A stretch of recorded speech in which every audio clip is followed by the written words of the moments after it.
यहाँ लोकसभा में कॉन्टेस्ट करते रहे हैं और उसकी रिजल्ट भी हमारे पास रहा है। तो ये कॉन्फिडेंस है कि इस बार की परिस्थिति हमारे लिए बीजेपी से हमारा टक्कर है, बीजेपी से, कांग्रेस नहीं। तो ये कॉन्टेस्ट हमारा वर्सेस बीजेपी में, और मैं इसलिए इसको कहूँगा, उससे लड़ूंगा, उससे फाइट करेंगे और उससे हम लोग जीतेंगे, क्योंकि हमारे जो इमोशनल अटैचमेंट की, जो हमारी आइडेंटिफिकेशन से संबंधित, जो हम लोग आज से 20 साल पहले 2001 से मांग करते रहे हैं कि भारत देश में हमारा आइडेंटिफाई हम करेगा कई बार, तो वो जो सरना कोड वाला जो मामला है, असल में आप ऐसा कहेंगे तो अतिशयोक्ति नहीं होगा कि मेरा लड़ना भी उस चीज़ को पाने के लिए ही है।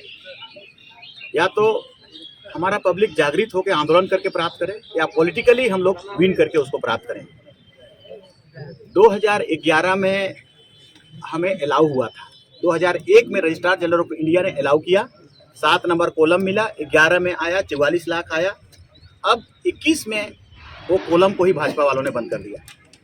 ये हम लोग बहुत तकलीफ में हैं, बहुत दुखी हैं। तो हम लोग इसको ये महसूस कर रहे हैं, अब इसको गृह मंत्रालय किया जो किया, मगर इस शासनकाल में हुआ है, और हम इसको महसूस कर रहे हैं कि मेरी वजूद को, ट्राइबल की वजूद को समाप्त करने का शायद सोच होगा ऐसा, इसीलिए फर्दर इसको बंद कर दो।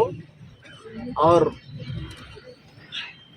ऐसे इसके पीछे बहुत सारे कारण हैं, क्योंकि हम ऐसा समझते हैं कि ये जो धर्म का कोड हमारा नहीं होना, और होने से हमारी बहुत सारी संवैधानिक अधिकार जो है, कानूनी अधिकार है, संविधान का अधिकार है, जैसे 275 का 1 है, जैसे 13 का ए भी है, 350 का क भी है, 244 का 1 भी है, CNT एक्ट, SPT एक्ट है।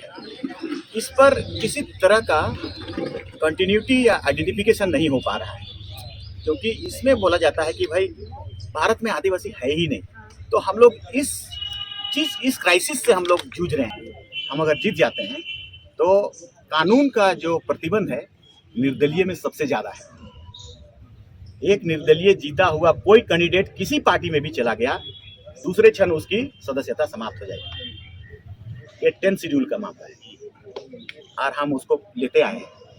आप सबका अगर कहें तो आप लोगों को हम लोग दे सकेंगे, मगर हम मेहनत करके, परिश्रम करके, जनता को से वोट लेकर के जीतेंगे। और क्या हम सदस्यता को खत्म करने का कोई आ बैल मुझे मार या अपने पैर में कुल्हाड़ी पड़ेगा क्या?